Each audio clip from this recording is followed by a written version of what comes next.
মানুষের জীবনে পরিবর্তন আসতে পারে। পরিবর্তনই মানুষের একটা মানে প্রাকৃতিক নিয়মে হয়ে থাকে। যেমন আপনি বিভিন্নভাবে পরিবর্তন হচ্ছেন।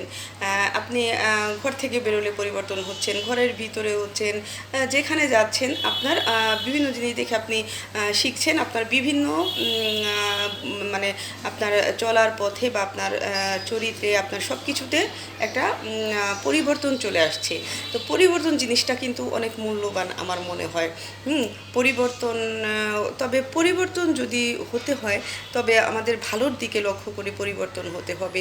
আমরা যদি যে জিনিসটা গ্রহণযোগ্যতা হারায়, গ্রহণযোগ্য নয়, সেই জিনিস যদি আমরা পরিবর্তন হয়ে সেদিকে যাই, মানে একটা কেউ গ্রহণ করছে না, তাহলে সেই জিনিসটা ভালো নয়। পরিবর্তন হয়ে আমাদের ভালো হতে হবে। আমরা যতটুকু আছি তার থেকেও আরও এক ধাপ এগিয়ে যান, দু ধাপ এগিয়ে যান, তাহলে আরও অনেক ভালো। এটাই সুপরিবর্তন হবে।